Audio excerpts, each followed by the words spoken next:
हमारे मध्य भारतीय जनता पार्टी के वरिष्ठ नेता, बिहार प्रदेश के पूर्व प्रदेश। नमस्कार, आप देख रहे हैं न्यूज सिटी और मैं हूं आपके होस्ट निधि सिंह। देखिए, one nation one election Bihar में काफ़ी राजनीतिक ले ली है। आपको बता दें, पक्ष और विपक्ष दोनों एक दूसरे पर आरोप और प्रत्यारोप लगा रहे हैं। तो वहीं आज आपको बता दें कि लोकसभा सांसद संजय जायसवाल के द्वारा प्रेस कॉन्फ्रेंस किया गया और कहते हुए नजर आ रहे हैं कि वन नेशन वन इलेक्शन काफ़ी हद तक अच्छी बात है, इसमें काफ़ी राशि की बचत की जाएगी। इस रिपोर्ट में सुन सकते हैं क्या कुछ कहते हुए नजर आ रहे लोकसभा सांसद संजय जायसवाल जी। कल लोकसभा के शीतकालीन सत्र का सत्रावसान हुआ है और 20 दिन लगातार लोकसभा का सत्र चला। इस लोकसभा सत्र के दरमियान जो सबसे बड़ी घटना हुई वह हुआ कि संविधान के 129वां संशोधन को लोकसभा में पेश किया गया, जो कि वन नेशन वन इलेक्शन है। इस पर माननीय पूर्व राष्ट्रपति के अध्यक्षता में, रामनाथ कोविंद जी की अध्यक्षता में एक पूरी समिति बनी थी। उस समिति ने भी अपने रिपोर्ट दिए थे और उसके पश्चात माननीय प्रधानमंत्री श्री नरेंद्र भाई मोदी जी ने उनके कैबिनेट ने इसको पास किया।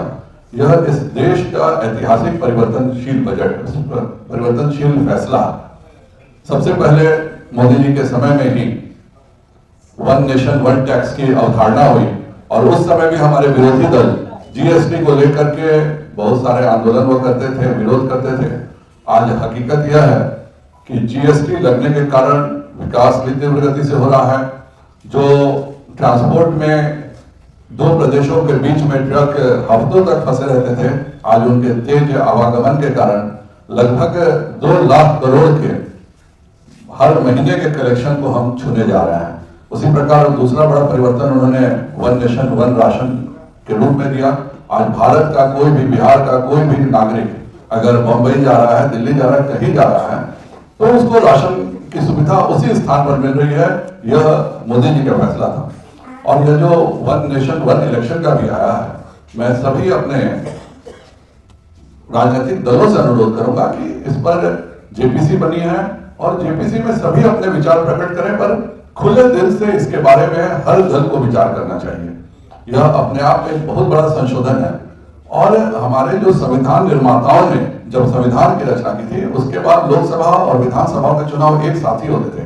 यह परंपरा इंदिरा गांधी के घमंड के कारण टूटी, जब उन्होंने सभी राज्यों में राष्ट्रपति शासन लगाना शुरू किया। आज इस देश में लगातार लॉ कमीशन 1999 में, 2015 में, 2018 में 3 बार लॉ कमीशन का रिकमेंडेशन आ चुका है कि वन नेशन वन इलेक्शन होना चाहिए। भारत के संविधान में आर्टिकल 327 के माध्यम से संसद को यह अधिकार भी दिया गया है कि वह न केवल लोकसभा के चुनाव बल्कि राज्यों के चुनाव पर भी निर्णय ले सकता है। और यह एक कॉन्स्टिट्यूशनल अमेंडमेंट संसद के आर्टिकल 368 के तहत इसको किया भी जा सकता है।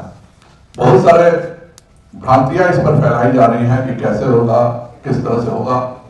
तो आज पहली बार एक जेपीसी बनी है। साधारणतः जेपीसी में 31 सदस्य होते थे। इस बार 39 सदस्यों को जेपीसी में रखा गया, जिसके कारण सभी दलों का रिप्रेजेंटेशन ज्वाइंट पार्लियामेंट्री कमेटी में रहे। और इससे पहले इससे बड़ी भी जेपीसी बन चुकी है, जब केंद्र सरकार और राज्य सरकारों के बीच क्या समन्वय होना चाहिए, कैसे डिस्ट्रीब्यूशन होना चाहिए, उसमें 51 सदस्यीय जेपीसी बनी थी।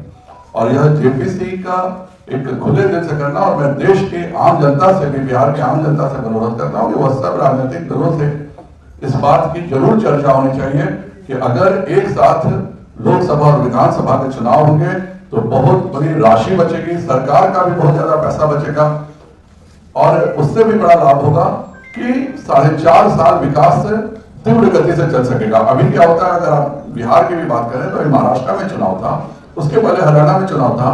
बिहार के सीनियर आईएएस ऑफिसर्स ऑब्जर्वर बन के वहां चले जाते हैं और उसके कारण चुनाव महाराष्ट्र में हो रहा है, लेकिन बिहार का भी विकास कार्य कहीं ना कहीं रुक जाता है। इसलिए यह एक ऐतिहासिक निर्णय है। मैं सभी से इस बात का अनुरोध भी करता हूं कि जेपीसी में खुले से चर्चा करें और 2034 में जो पूर्व राष्ट्रपति रामनाथ कोविंद जी का रिकमेंडेशन है कि 2034 से इसे लागू करना चाहिए, उसमें सभी दलों को मिलकर के एक साथ कार्य करके इसको आगे बढ़ाना चाहिए। तो अब सुन रहे थे संजय जायसवाल को, जिन्होंने सीधे तौर पर वन नेशन वन इलेक्शन को लेकर कहा है कि इससे राशि की काफी बचत होगी और इस राशि को उपयोग में बिहार की जनता को लगाया जाएगा। इस रिपोर्ट के माध्यम से आप क्या सोचते हैं, कमेंट में जरूर बताइएगा। बहुत बहुत धन्यवाद।